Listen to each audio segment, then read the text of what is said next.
გიორგი კლდიაშვილი ინფორმაციის თავისუფლების განვითარების ინსტიტუტის ლიდერი გვერდება ახლა სტუდიაში, რომელსაც მე მივესალმები. გიორგი, მოგესალმებით და კითხვა მაქვს ასეთი. უფრო მძიმე რეპრესიებს პერსონალურად ელით თუ არა, მაგალითად, ელით თუ არა პერსონალურად თქვენ დაბრძანდით, რომ შეიძლება სამართალდამცავად წოდებულებმა დაგაკავონ კიდეც. მოგესალმები. დიდი მადლობა ეთერისთვის, მართლა ცოტა ისეთი რთული ვითარება ამ თვალსაზრისით, რადგან ჩემ თავზე მიწევს და ჩემს ორგანიზაციაზე და ჩემ თანამშრომლებზე და კოლეგებზე ახლა საუბარი. მადლობა რომ ირაკლი მოახერხეს და ჩვენი საკითხი ეს საკმაოდ დეტალურად მიმოიხილე. თავისთავად ახლა როდესაც საქმე გაქვს ავტორიტარულ რეჟიმთან, რომელიც ცდილობს უკვე ავტორიტარიზმიდან დიქტატურის კონსოლიდაციას ამ ქვეყანაში, ყველაფერი არის მოსალოდნელი. ეს ამ ადამიანებს, ვინც ვართ ამ სიტუაციაში გააზრებული გვაქვს და ვიცით, რომ შესაძლებელი არის ნებისმიერი რამ მოყვეს პროკურატურის ამ განცხადებას, რაც დღეს გააკეთა, იმიტომ რომ ბრალი არის ძალიან მძიმე, სრულიად დაუსაბუთებელი და მძიმე ბრალი არის, მაგრამ მარტო სიმძიმეზე არ არის საუბარი, ეს არის შეურაცხმყოფელი და ძალიან უღირსი ბრალი არის, იმიტომ რომ როგორ შეიძლება ადამიანებს, რომლებიც პატრიოტები არიან, ეგეთი რაღაც დააბრალო. ეგეთი შეუძლიათ დააბრალონ იმ რეჟიმს, რომელიც დღეს საქართველოში ძალაუფლება აქვს მიტაცებული და არჩევნების მოპარვის გზით უკვე განამტკიცა ეს თავისი უზურპატორული ძალაუფლება, მაგრამ ადამიანებს, რომლებიც მთელი თავისი ცხოვრების განმავლობაში და თავის საქმიანობით საქართველოს ემსახურებიან და საქართველოს მოსახლეობის საკითხილდღეოდ იღწვიან, მათ დააბრალო საბოტაჟი ქვეყნის წინააღმდეგ და ასე შემდეგ და ასე შემდეგ. ეს არის უღირსი ადამიანების მიერ შეთხზული ბრალდება არის და ეგ არის საწყენი, თორე დანარჩენი ახლა ციხე არის, ახლა ჩვენ 37 წელს არ ვცხოვრობთ, რომ ადამიანები ესე პირდაპირ გაიყვანონ და დახრიტონ, მაგრამ ციხის საკითხი ახლა ციხეს პარებში შედიხარ და გამოდიხარ და ამას ეს ჩვენ გაცნობიერებული გვაქვს. ამით ვერავის ვერ შეაშინებენ, მე პირდაპირ მინდა მათ უთხრა, მაგრამ ცხადია ახლა ველით ყველაფერს, იმიტომ რომ ეს დაიწყეს ჯერ პროპაგანდისტული მომზადება ამ ყველაფრის და შემდგომ ალბათ გადავლენ კონკრეტულ ქმედებებზე, მაგრამ ამას დამტკიცება სჭირდება. კი, რა საკვირველია, მაგრამ დამტკიცებაც ბრალებში ცხადია, იოლი იქნება მათთვის ამ პროკურატურის და ამ სასამართლოს პირობებში. ირაკლი, ვერ დაგეთანხმები, ვერ იქნება იოლი, იმიტომ რომ ესე იოლად ეგონათ იმ ადამიანებზე, როდესაც ბრალი წაუყენეს ზოგს ნარკოტიკის ფლობაში და ასე შემდეგ და მოუწიათ გამოშვება, იმიტომ რომ ესე არ არის ადამიანს სახელმწიფო ღალატი დააბრალო და რაღაც პირბადის შეძენაზე შემდგომ უკვე ადამიანი გაასამართლო. ესე არ არის. ხო, სიტყვა იოლად ალბათ არასწორად იყო წარმოთქმული, ჩემი მაგრამ მე მესმის რასაც საუბრობ. არა, კადრებით ესენი ყველაფერს იკადრებენ. მათ უკვე უკადრებელი იკადრეს, როდესაც ძალაუფლება მიიტაცეს და ამის შემდგომ რას გააკეთებენ, ეგ უკვე მაგათი საქმე არის, მაგრამ ისტორია იწერება. რა თქმა უნდა, ისტორია იწერება არა დღევანდელობისთვის, არამედ მომავლისთვის და ეს ადამიანები, ჩვენი შთამომავლები და ქართველი ხალხი ამას ხო ნახავს ყველაფერს. დღევანდელობით არავინ არ ცხოვრობს. კი, ვისაც აქვს მით უმეტეს პატრიოტული ნებისმიერი ადამიანი, რომელსაც აქვს პატრიოტული სულისკვეთება, ის ამაზე უნდა ფიქრობდეს და ამას უნდა აცნობიერებდეს. აი ამაზე მიპასუხეთ თუ არ შეწუხდებით. რატომ ახლა, როცა ევროკავშირი განიხილავს მალე ვიზების შეჩერებას, ევროპულ საბჭოს გადაეცემა მიზეზშედეგობრივი კავშირები არის, იმიტომ რომ არასამთავრობო ორგანიზაციების არათუ დასუსტება, არამედ აბსოლუტური განადგურება არის პრინციპში ევროკავშირისთვის გამოსავლის არ დატოვება. ევროკავშირი ამ შემთხვევაში უკვე 100% შეგვიძლია ვივარაუდოთ, რომ იტყვის, რომ ამ ქვეყნის მოქალაქეებს უვიზო რეჟიმი უნდა შეუჩერდეთ.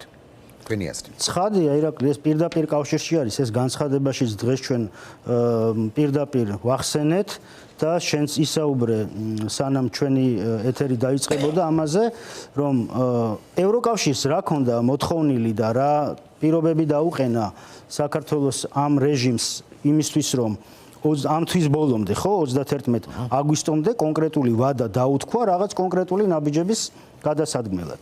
იმისთვის რომ არ გადახედილიყო ის ურთიერთობები, რომელიც საქართველოსა და ევროკავშირს შორის არსებობს და რომელიც ძალიან პროგრესული იყო წლების განმავლობაში და ჩვენ მივიღეთ კანდიდატის სტატუსი, მანამდე უვიზო ვიზის გაუქმების რეჟიმი საქართველოსა და ევროკავშირს შორის და ასე შემდეგ და ასე შემდეგ. ანუ ეს იყო მთელი კასკადი იმ რეფორმებისა, რომლის საფუძველზეც საქართველოს დაიმსახურა რაღაც გარკვეული ესე ვთქვათ გრანტი ევროკავშირისგან, რაც არის საჩუქარი.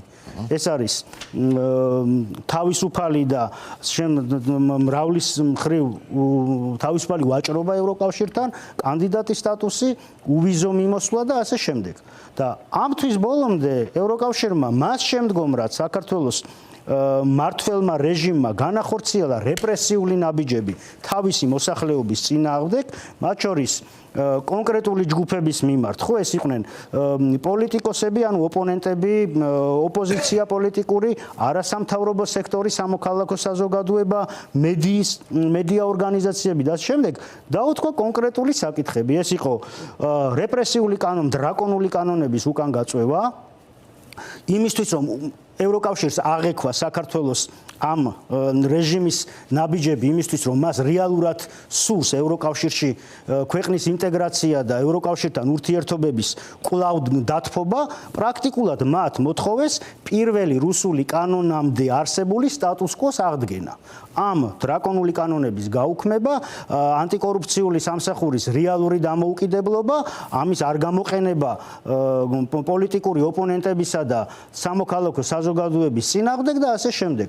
ანუ რეფორმების გატარება, რაც ძალიან მარტივი იყო, სურო ფორმალურად მოჩვენებითად გაეკეთებინა, თავისუფლად შეეძლო ამ ხელისუფლებას, მაგრამ ეს მათ არ გააკეთეს და პირიქით ამ ბოლო ნაბიჯით, მანამდე ხო იყო ეს მთელი რა ვიცი მე, თაიგული იმისა, რომ ყველაფერი გააკეთეს, რაც ევროკავშირის პრინციპების საწინააღმდეგო არის და სტანდარტების საწინააღმდეგო არის, თქვენ მითხარით ევროკავშირის ერთი ქვეყანა, სადაც პოლიტიკური პატიმრები ყავს.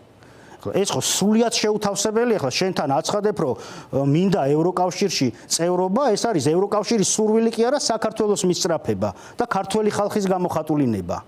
და ევროკავშირი ელოდება შენგან, რომ იქ რაღაც სტანდარტები ქონდეს ქვეყანაში იმისთვის, რომ დაგერქვას შენ რაღაცნაირად იმასთან სიახლოვეში იყო, რაც არის ევროკავშირის ფუნდამენტური უფლებები და საფუძვლები და ეს რეჟიმი აბსოლუტურად გავიდა ამ ყველაფერს, ამიტომ ამათ ძალიან კონკრეტული მიმართულება აქვს. ყველანაირად გაუარესოს ევროკავშირთან ურთიერთობა, კიდე იმაზე უარესად, რაც დღეს არის. თავადაც გვითხრას, აი ბატონ ალექსის გეშუთან განვიხილე ეგ საკითხი. ევროკავშირი იძულებული იყოს, ისე იყოს ჩიხში მიმწყდეობა. ამაზე მივდივარ, ირაკლი, ზუსტად რომ ანუ პრაქტიკულად იმის მაგივრად რომ სამოქალაქო საზოგადოების ორგანიზაციებისთვის ხელი შეეწყოთ რაღაცნაირად კვლავ უკან დაებრუნებინათ ეს დიალოგის რეჟიმი, ამათ აიღეს და პრაქტიკულად ამ სამი კანონით ხომ მთლიანად გადაკეტეს ყველანაირი რესურსთან წვდომა და საქმიანობა სამოქალაქო საზოგადოების ორგანიზაციების, კრიტიკული სამოქალაქო საზოგადოების ორგანიზაციების, ვისაც რეალურად ხმა აქვს ამოღებული და უნდა რომ ეს ქვეყანა იყოს დემოკრატიულ ევროკავშირში მიმავალ რელსებზე, ამ ორგანიზაციებს ახლა პირდაპირ ბრალად დაუყენა ამ რაღაცა და ეხლა მე რო ვიყო ევროკავშირში გადაწყვეტილების მიმღები ადამიანი, ცხადია ეხლა ამ ნაბიჯს აღვიქვავდი იმად რომ ამ რეჟიმს საერთოდ აღარ სჭირდება ევროკავშირთან არანაირი ურთიერთობა და პირდაპირ არჩეულია გზა რუსეთთან. ანუ ეს არის კიდე ერთხელ ძალიან მკაფიოდ იმის დადასტურება და იმის ჩვენება, რომ ევროკავშირთან ჩვენ აღარ გვინდა არანაირად ურთიერთობა, აღარ გვინდა მათთან თანამშრომლობა, პირიქით ეს არის ის მხარე, რომელსაც ჩვენ უკვე აღარ აღვიქვავთ პარტნიორება და არათუ ევროკავშირისკენ ვისწრაფვით, არამედ პრაქტიკულად ახლა ესენი აცხადებენ ევროკავშირს მტრად, ხოლო მოყვარეთ აცხადებენ პუტინის რუსეთს. აი ეს არის. და თვითონ რეჟიმის გამოხატულება, აი ეს რეპრესიული ნაბიჯები, სამოქალაქო საზოგადოების განადგურება, პოლიტიკური ოპონენტების განადგურება, თავისუფალი მედიის განადგურება, ეს არის რუსეთი. ეს არის პუტინის რუსეთი. მე სულ არ ვაპირებდი ამ თემაზე საუბარს, კულახtildeლად გეტყვით, მაგრამ მეორე მხრივ ამ შესაძლებლობას გამოვიყენებ, მაყურებელს თუ ჩათვლით საჭირო ცხადია მოკლე და უხსენით ერთი ამბავი. გაიხსენეთ ერთი ამბავი. ვიდრე ამ შეტევას, აი ამ ბოლოს შეტევას განახორციელებდა ორგანიზაციებზე საქართველოს დე ფაქტო ხელისუფლება, მანამდე მან დაიწყო ზიზღის კამპანიის აგორება ცალკეული პირების მიმართ, გაშავებაო ესე რომ ამბობენ, მისივე პროპაგანდისტური მანქანების გამოყენებით. ერთ-ერთი მსხვერპლი იყავით თქვენ ამ ცოტა ხნის წინ, როდესაც თქვენ დაგაბრალეს და მე აქ ხიად ვიტყვი, ჩემს პოზიციას დავაფიქსირებ ყოველგვარი წინასწარ კონსულტაციის გარეშე ღმერთი ჯული იცის გიორგიმაც, რომ თქვენ დაგაბრალეს, რომ თქვენი ბიზნესი იყო და რა იყო? აი, მოგვიყევით თუ ჩათვლით საჭირო ცხადია, თუ არ ჩათვლით, გადავიდეთ სხვა კითხვაზე, ორი სიტყვით მაყურებელს. არა, რა მაქვს დასამალი პირიქით, მე მიამაყება ის საქმე, რომელიც ერთ-ერთმა ანუ მეგობრების და პრაქტიკულად ოჯახის წევრებთან ერთად არის ეს ბიზნესი გაკეთებული და ერთ-ერთი საამაყო არის, როგორც მაგალითად ჩემი ორგანიზაცია, რომლის ერთ-ერთი დამფუძნებელი ვარ და მიამაყება ამ ორგანიზაციის არსებობა და ზოგადად ის საქმე, რაც მე გავაკეთე, ანალოგიურად მიამაყება ის თვალსაჩინო ტურისტული ობიექტი, ღირსშესანიშნაობა, რომელიც ბიზნესის სახით სად არის გიორგი ბოდიში არა ვარ დამყოფი. ეს არის კახეთში თელავთან სოფელი შალაური სასტუმრო ქვევრები, რომელიც დავიწყეთ 2000 წელს ჩემს მეგობრებთან და როგორც გითხარით, პრაქტიკულად ოჯახის წევრებთან ერთად და ეს არის ბიზნესი, რომლის იდეაც გაჩნდა იმისთვის, რომ მოხდეს ქართული კულტურის, ქართული ღვინის პოპულარიზაცია, ქვევრის პოპულარიზაცია, სასტუმრო ქვევრები, ესე წოდებული, ანუ ოთახები არის ქვევრის ფორმის და ძალიან ღირსშესანიშნავი ადგილი არის და ძალიან პოპულარული ტურისტები. რა დაგაბრალათ? აი, მოდით მაყურებელს აუხსენით ქართული რუსული ოცნების ხელისუფლება. რა თქვა, შეიძლება ბევრი არ იცის და ხო, ანუ ამას რაღაც გარკვეული პრელუდია სჭირდება, სანამ უშუალოდ ამ ბრალდებას გადავალთ, რაც იყო ბრალდება რა, ანუ ეს იყო მართლა ზიზღის კამპანია და დისკრედიტაციის კამპანია, როგორც ჩვევი ამ ოცნების პროპაგანდისტულ მედიას. არა მარტო ჩემზე, ახლა მან აკეთებს სერია აქ სამოქალაქო საზოგადოების ორგანიზაციის წევრებისა და ლიდერების წინააღმდეგ, კვირაში რამდენიმეს აკეთებენ, რომელზეც კონკრეტულ ადამიანებს აბრალებენ ღალატს, აბრალებენ უცხოელებთან, ანუ აქ საუბარი არის დასავლეთთან კავშირს და ასე შემდეგ და ასე შემდეგ. ეს თუ მაგათვის არის ბრალდება, ცხადია დასავლეთთან კავშირი და საქართველოს დასავლური მომავალი, ეს არის ქართველი ხალხის ნება და გადაწყვეტილება.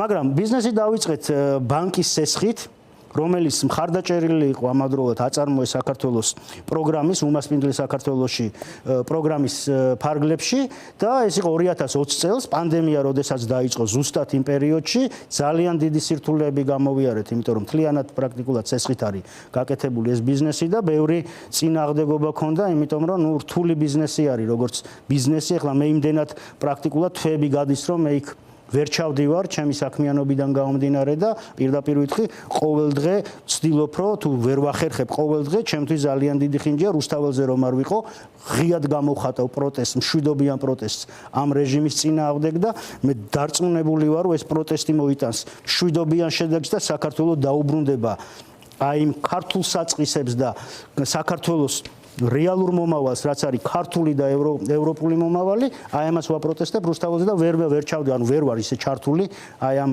საქმეში, მაგრამ ერთ-ერთი დამფუძნებელი ვარ, ღიად არც არაფერი დამიმალავს არასოდეს, მაგრამ ჩვენი ერთ-ერთი რაზეც იყო ძირითადი ახლა აქცენტი არის საქართველოს და რუსეთის მოქალაქე, ის 90-იან წლებში ცხოვრობდა რუსეთში, მას ყავდა ოჯახი, მაგრამ დაბრუნდა 10 წელიწადზე მეტი არის საქართველოში, აქ აქვს საქართველოს მოქალაქე, პრაქტიკულად მას უკვე აღარ აქვს რუსეთის მოქალაქეობა, იმიტომ რომ მან როდესაც აღიდგინა საქართველოს მოქალაქეობა, რუსეთის მოქალაქეობა იურიდულად მას დაკარგული აქვს პრაქტიკულად, მაგრამ ჯერჯერობით ეთვლება ესე მარტივი არ არის, რომ მოქალაქეობა ადამიანს ესე გაუქმდეს, მაგრამ მას აქვს საქართველოს მოქალაქეობა და ის არის ქართველი საქართველოს მოქალაქე და ყველანაირად საქართველოს პატრიოტი და აი ამ საქმე დავიწყეთ ერთად. ჩვენ და ანუ ეს იყო მათი აზრით რაღაც დისკრედიტაციის საფუძველი რომ შენ რუსეთის მოქალაქეებთან გააქვს ბიზნესი და თორე საქართველოს მოქალაქეები არიან და ფსბ-ს საქმეს აკეთებენ ეხლა მე რო ვთქვა ხო ნუ ეხლა მაგაზე საუბარი არ არის პროპაგანდისტული მედიის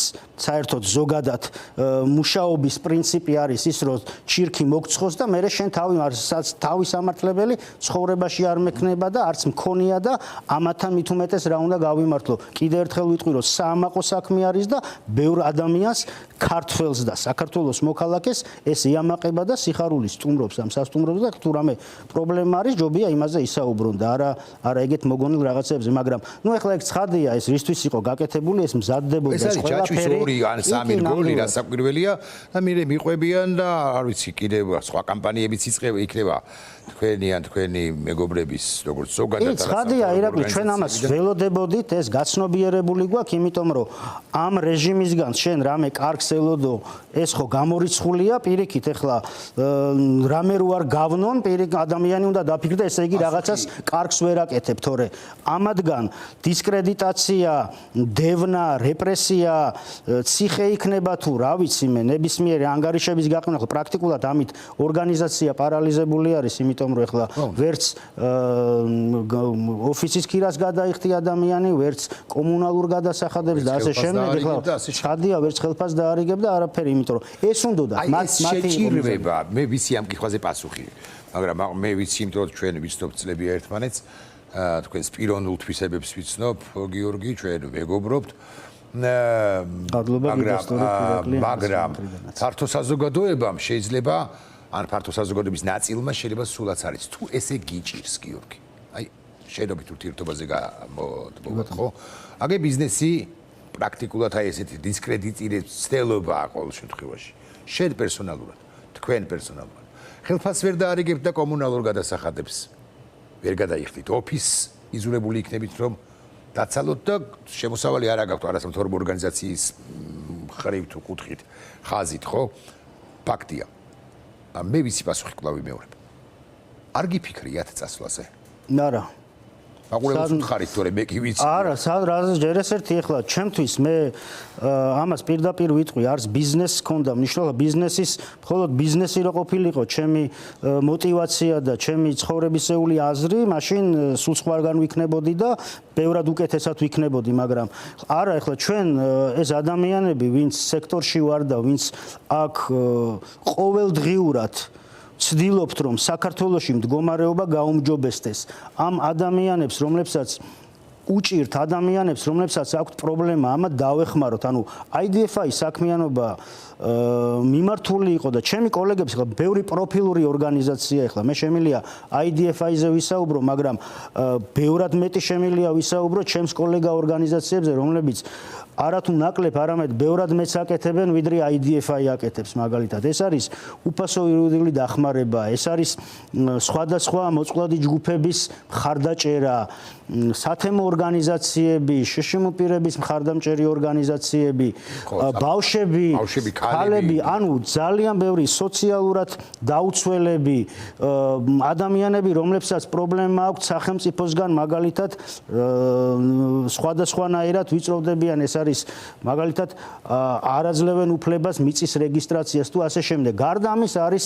ღია მმართველობის მიმართულებით ჩვენი მუშაობა, ხო? ეს არის ხელისუფლების ანგარიშვალდებულება, გამჭვირვალობა, რასაც ჩვენ საუბრობდით ბოლო წლების განმავლობაში, რომ კორუფცია არის პრობლემა და ჩვენ ამის გამო ვდევნიდან, ახლა თვითონ გამოაცხადეს, რომ თურმე კორუფცია ყოფილა, კოლ-ცენტრები არის უამრავი და აქედან რაღაც შავი ფული კეთდება. ამას ყველაფერს ღიად ვამბობდი და ჩვენ ტრად გვაცხადებდნენ და როცა დასჭირდათ, ახლა თვითონ დაიწყეს ამაზე საუბარი და ანუ ბევრი თემატიკა არის და ეხლა ეს არის ჩვენი мотиваცია, რომ რაღაცა გავაუმჯობესოთ, ჩვენ ქვეყნის შენებაში რაღაც აგური დავდოთ.